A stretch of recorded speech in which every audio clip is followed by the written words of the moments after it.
Bonjour à tous et bienvenue sur Séphiroth et compagnie. Je vous retrouve pour les énergies de cette nouvelle année 2024, donc tout le début, et j'accueille les scorpions. Vous êtes donc le dernier signe, vous avez un très beau tirage, un tirage qui nous parle de déblocage, mais à des niveaux assez élevés comme vous allez le voir. Alors, avant de démarrer l'interprétation, je vais vous souhaiter tous mes voeux de réussite dans tous les domaines de votre vie, que vous puissiez être abondamment bénis.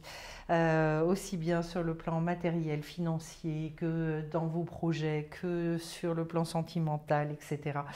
Qui est vraiment une possibilité pour vous cette année d'expansion très importante, voilà. Et que vous puissiez justement opérer ce retournement, cette profonde guérison là, dont on va parler dans votre tirage. Alors, ça décoince, moi je peux vous le dire. On commence par le Yud, cette petite lettre, mais extrêmement puissante, qui est la 10e lettre de l'alphabet hébraïque et qui d'un seul coup nous parle de changer de dimension. Avec cette lettre, en fait, c'est comme si tout le mal que l'on pouvait ressentir s'adoucissait profondément. C'est une lettre de protection aussi et c'est une lettre du tout en potentiel. Comme s'il y avait une réouverture profonde, peut-être avez-vous dû beaucoup lutter. Et bien là, en fait, justement, il est question d'arrêter cette lutte, en fait. C'est l'impression que ça me donne. Il y a quelque chose qui arrive, qui émerge, qui est extrêmement puissant avec la lettre P, qui est la lettre de la bouche. Donc on va en reparler, mais d'abord j'ai envie de vous dire que c'est une lettre qui correspond à tout ce qui est explosion, tout ce qui est... elle est associée aussi aux révolutions, à révolution même dans le bon sens du terme, là, hein, on va vraiment la prendre comme ça. Donc en fait, d'un seul coup, ça nous redonne le goût de la vie. Voilà, il y a une libération et une guérison très puissante qui doit s'opérer. Peut-être aurez-vous besoin d'en parler, il y a besoin d'identifier quelque chose très clairement. Cette lettre contient aussi la mémoire de certaines choses qui ne se passent pas bien dans nos vies, et notamment liées à des maladies ou des choses comme ça. Donc en fait, il y a manifestement au niveau émotionnel, au niveau des zones qui restaient des zones voilées, complètement incompréhensibles, et cette fois-ci, eh bien, ça vient à la lumière. Alors, première chose au niveau du Keter, eh bien, j'ai 2 cartes associées, dont la récupération d'âme. Autrement dit, il y avait des morceaux, il y avait des choses qui vous étaient pour l'instant inaccessibles, et ça y est, ça vient à la conscience, ça vient à la lumière en fait. Associé au 4 de feu, qui est un degré... le feu est toujours le désir, etc. Le 4 de feu, c'est le succès. C'est-à-dire, d'un seul coup, en fait, c'est la possibilité d'assumer son pouvoir. Donc j'ai la sensation dans votre tirage qu'il y a comment est-ce que je peux vous dire ça, une base très solide qui se recrée, qui vous amène vers la réalisation. On parle avec cette carte de période de chance, de récolter ce qui a été semé. Et ça ne m'étonne pas. Et ça vous dépasse, c'est dans une énergie qui vous dépasse. Donc ce qu'on est en train de vous dire, c'est que c'est le temps. Alors si vous avez été spolié, si vous avez eu la sensation justement d'être... empêché quelque part, et ben c'est le moment où il y a des révélations qui se créent. Vous allez voir justement au niveau de la Chorma. La Chorma, c'est une sagesse révélée, donc c'est quelque chose qui est au-dessus de notre intelligence, mais quand on s'ouvre à ça, et bien finalement, on peut l'appeler l'intuition, on peut l'appeler l'illumination, mais oui, il y a quelque chose qui vient se révéler à des hauteurs assez étonnantes, puisque la carte de la malédiction vous indique qu'il y a eu des choses peut-être familiales, ça peut être des non-dits, ça peut être... on retrouve l'idée d'éventuelles maladies transgénérationnelles, voilà, qui se transmettent comme ça, on ne sait pas quoi en faire, et ça vient créer des blocages dans nos vies. C'est ça en fait la malédiction. Pourquoi est-ce que ça n'est jamais irréversible? Mais tout simplement parce qu'en fait, heureusement d'ailleurs, on nous a donné la possibilité de découvrir ça. Et là, avec la carte du chariot, eh bien, il y a je dirais, il y a quelque chose qui se remet en mouvement. Là où c'était bloqué, eh bien, ça peut à nouveau passer. Là où c'était incompréhensible, ça devient compréhensible, puisque la carte du chariot nous fait rentrer dans une forme de cohérence.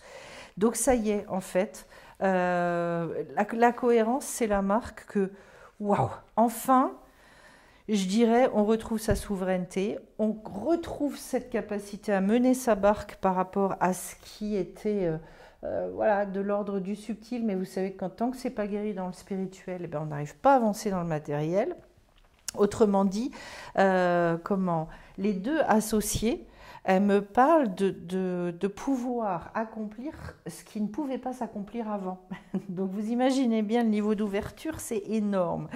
Donc oui, il y a des futures richesses potentielles qui arrivent. Et à la fois, il y a besoin aussi, avec la carte du chariot, de se pardonner certaines choses que vous avez pu vivre. Voilà, de relâcher complètement certaines choses pour vraiment vivre son indépendance. Voilà. Donc, très très intéressant votre tirage, il est spécifique. Bon, comme tous, ils sont... Mais là, ça nous parle d'un sujet tout à fait particulier, avec des potentialités de réouverture énormes. Et surtout, je vais pouvoir exprimer avec cette récupération d'âme des choses qui étaient inexprimables avant. Voilà. Et il y a des fois, en fait, c'est difficile de discerner ça, mais c'est vraiment par révélation que ça vient. En face, au niveau de la Bina, c'est-à-dire de la manière dont je vais pouvoir raisonner, réfléchir par rapport à tout ça. J'ai le vent qui pour moi fait vraiment appel à ce degré, ce deuxième degré d'âme qu'on appelle le roi, c'est-à-dire finalement ce qui nous relie en fait au degré d'âme supérieur qui est notre étincelle divine, c'est-à-dire notre identité spirituelle profonde. Eh bien, le vent, en fait, ça nous dit que ça y est, c'est la possibilité pour le Scorpion de réfléchir à partir d'un autre endroit, donc de réouvrir complètement. Le valet d'air, c'est une espèce de nouvelle respiration. Mais vous savez, c'est une bénédiction, votre tirage, parce que d'un seul coup, justement, il y a une grande ouverture qui se crée. On redevient beaucoup plus objectif vis-à-vis des choses. Les révélations qu'on a sont des révélations qui sont amenées à avoir un impact très concret dans nos vies. C'est pas du tout quelque chose, moi je ne distingue pas et je n'oppose pas spiritualité, matérialité. Je dis que la spiritualité est là pour nous aider à vivre différemment dans la matérialité et à exprimer un maximum de notre potentiel. Donc en fait, ce valet d'air, eh bien, il y a à un moment donné, waouh, le cerveau qui justement peut accéder à de nouvelles compréhensions et qui va retrouver une énergie en fait mentale. D'où la possibilité à nouveau de s'organiser, de retrouver de nouvelles ressources, etc., etc. C'est comme une espèce d'aération, je dirais, une intelligence mais soulagée, allégée. Waouh, ça veut dire que là, il y a un gros potentiel sur ce début 2024 d'ouverture, quoi, et de sortie d'une forme d'enfermement mental. Au niveau du date, c'est-à-dire la manière de vivre les choses, j'ai le bâton et j'ai le 8 de feu. Le bâton est une carte qui nous indique une reprise de pouvoir très puissante. C'est-à-dire, mais d'un seul coup, voilà, je suis comme ça, j'ai besoin d'exprimer telle chose. Le bâton, s'il se tourne vers le monde spirituel, va rechercher des énergies du monde d'en haut. Si on le met en bas, ça veut dire que d'un seul coup, en fait, on se réapproprie son royaume, on se réapproprie sa sphère, et cette fois-ci, on peut avancer avec beaucoup plus d'évidence. Voilà, c'est à la fois un symbole de pouvoir, de puissance, de capacité à. Associé au 8 de feu, donc je suis très contente d'avoir à nouveau une carte de bâton à ce niveau-là. Pourquoi ? Parce que le bâton, c'est une énergie primordiale, c'est l'énergie de base. C'est de là, en fait, hein, vous savez, après, tout remonte de là. Au niveau du 8, c'est fabuleux parce qu'en fait, eh bien, ça nous reparle d'une grande puissance qu'on arrive à exprimer, pas du tout dans la violence ou dans la force, c'est j'arrive à combattre mais sans ce côté lutte justement. Je sors de cette lutte dont je vous parlais avec le Yud, Voilà. C'est une autorité naturelle qui émane de la personne. Donc, en fait, ça ne nécessite plus de déployer des efforts incroyables et de se fatiguer, de s'épuiser. Voilà. C'est aussi une manière de montrer au monde qui vous êtes vraiment.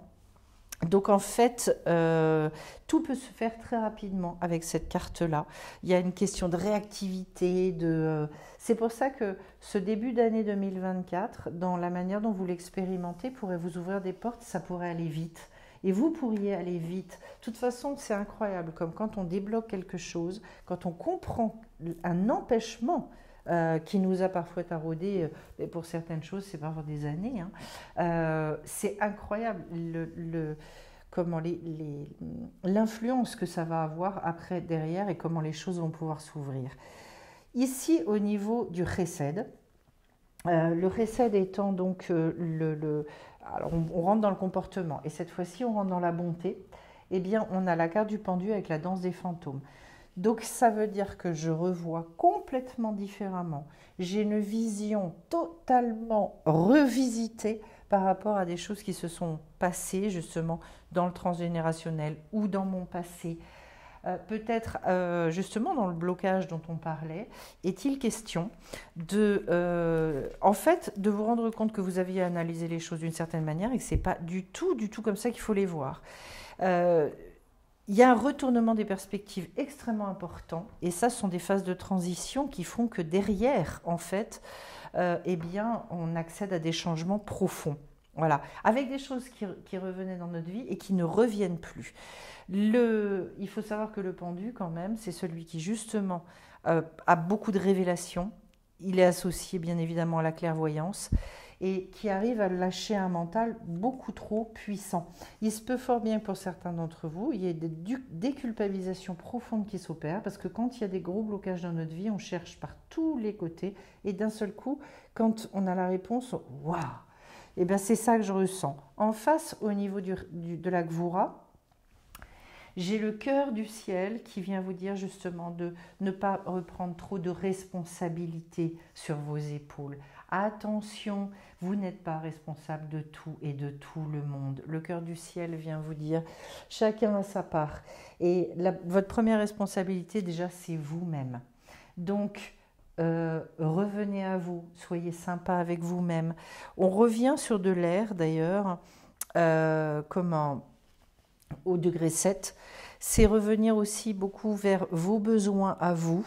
Voilà, avec un mental qui est beaucoup pacifié et raisonner aussi, oui, en fonction des besoins du monde, mais d'une manière globale, d'une manière générale. Comment est-ce que moi, ce que j'ai à apporter au monde finalement.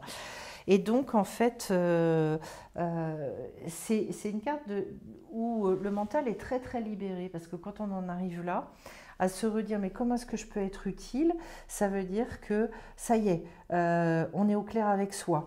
Donc ce qui va être important, je pense, et c'est le cadre au niveau de la Gvura, là il va falloir que vous fassiez attention à ne pas vous charger de responsabilités qui ne sont pas les vôtres.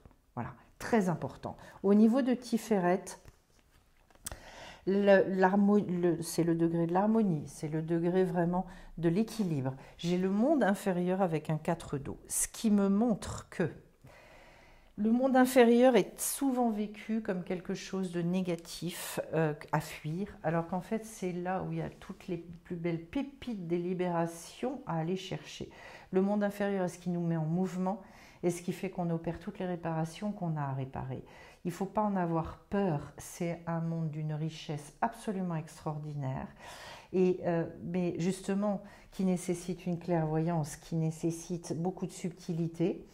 En lien avec le 4 d'eau, eh bien en fait c'est de reprendre une confiance extraordinaire en soi, reprendre confiance dans la vie, reprendre confiance dans l'autre. C'est au niveau du cœur que ça s'opère, ça. Et à un moment donné, en fait, justement, le but, c'est de retrouver en fait une sécurité qui ne va pas du tout être dans des jeux de pouvoir. Absolument pas. La sécurité, en fait, elle est vraiment en soi. Je retrouve cette stabilité profonde. Donc peut-être une sécurisation par rapport aussi à ce que vous considériez comme autrefois des empêchements A, des espèces de... Oui, il y a des fois on se croit maudit, voilà. Mais c'est pas dans le sens où voilà, on a reçu des choses. Non, c'est parce que ce sont des blocages. Et il y a des fois, oui, on doit travailler aussi sur le transgénérationnel. C'est plus compliqué de discerner parfois ce qui est à l'origine du blocage. Ensuite, au niveau du Netzach, c'est-à-dire votre volonté et votre détermination, ben, j'ai une reine d'eau qui est une coupe ouverte, qui est pleine de désir. Et donc, en fait, c'est comme si on me disait, votre détermination, elle va venir du fait qu'à un moment donné, vous allez repartir de tout ce qui fait que vous avez, toute la séduction que vous avez apportée au monde. C'est quoi la séduction? Mais c'est que au travers de nos qualités, au travers de nos dons, en fait, on devient séduisant. Ça, on attire les gens. Il y a un côté attirant parce que on a de l'humour ou parce que on a une énergie pour je dirais adoucir les choses ou parce que voilà. Ben, j'ai l'impression qu'en fait votre détermination, elle va se nourrir de ça. Soyez cette reine de coupe qui au passage d'ailleurs est une personne qui a comment qui est beaucoup dans un idéal, qui est une personne très en lien avec des dons médiumniques. Donc en fait, c'est un personnage extrêmement subtil, qui a une très forte intuition et donc en fait qui peut travailler beaucoup dans le domaine de la psychologie, de la guérison, etc. Elle a le cœur sur la main. Et on vous dit en fait, si vous avez si un don chez vous, mais utilisez-le. Voilà, le jaguar étant l'animal qui justement n'a peur de rien. Donc en fait, j'ai l'impression que vous avez une carte à jouer aussi au niveau de votre monde émotionnel. Soyez là-dedans, montrez cette partie-là de vous. Le jaguar navigue entre ombre et lumière. Le jaguar, il est en haut de la chaîne alimentaire, donc effectivement, je dirais qu'il a une puissance naturelle, il n'a pas besoin d'avoir peur, de toute façon, il n'y a personne qui est au-dessus de lui. Et soyez vraiment dans cette acceptation profonde de ce monde émotionnel parce que vous allez pouvoir vous épanouir là-dedans. Voilà. Et trouver une envie. Vous savez, les émotions, c'est ce qui nous porte, c'est ce qui nous donne envie d'aller au bout aussi. Voilà. Et bien, tous vos désirs, là, accrochez-vous à eux et allez-y. Faites-les renaître. Peut-être aussi y a-t-il une sortie de résignation à opérer, une sortie d'un sentiment de fatalité avec ce qu'on a vu sur la malédiction. En face, j'ai une très belle carte que j'affectionne tout particulièrement, qui est l'arbre de vie, donc qui fait appel aussi à l'arbre des séphirotes, puisque ça s'appelle comme ça aussi, avec l'as d'eau. C'est comme si on me disait au niveau de la reconnaissance de la vie, vous allez accéder là à une réouverture du cœur, d'une puissance. Mais c'est vraiment très très beau parce qu'en fait, l'as de coupe, c'est une capacité à aimer et à être aimé. Et pour moi, l'amour est ce qui insémine tout, ce qui redonne vie à tout. Voilà. L'amour, qui n'est pas le seul en cause, il a son pendant, qui est le respect, mais en tout cas, ici, cet élan-là du cœur, je crois, et toute cette richesse du monde émotionnel est vraiment quelque chose de puissant. Les êtres humains ont besoin de réouvrir leur cœur et de reparler à l'autre, en fait, à partir de ce point-là. Le fait que ça vous remette en lien avec l'arbre de vie, c'est comme s'il y avait quelque chose qui refleurissait, qui vous reverticalisait. Vous allez pouvoir reconnaissant rapidement, j'ai l'impression, en fait, pour ce monde émotionnel, pour toute votre richesse, à ce niveau-là, parce qu'en fait, c'est elle qui va inséminer beaucoup de choses et qui va opérer des grands changements dans votre vie. Derrière, au niveau du Yesod, c'est-à-dire les fondations de tout, et ce qui fait que votre volonté repart, eh bien, j'ai la croix andine qui nous indique qu'il y a une nouvelle naissance. C'est le passage par le chat de l'aiguille, autrement dit, oui, le passage est étroit, mais en même temps, derrière, c'est comme si vous changiez de monde. Il est dit par les sages de la tradition hébraïque, à chaque fois qu'on upgrade au niveau de notre niveau de conscience, on change de monde. Et que, du coup, imaginez, vous avez tout à redécouvrir. on repart avec un cœur d'une reconnaissance et je dirais dans une ouverture de cœur extrêmement forte. C'est à partir de là que tout se déclenche. Le 3 de denier, c'est là justement où on peut à nouveau prendre des risques, on peut à nouveau oser, on est à nouveau fécond. C'est la période pour lancer des choses, pour lancer des activités, mettre en place de nouvelles idées. C'est aussi le fait d'aller vers des choses beaucoup plus atypiques. Le 3 est une éclosion, c'est une éclosion dans la nature, dans la matière, je veux dire.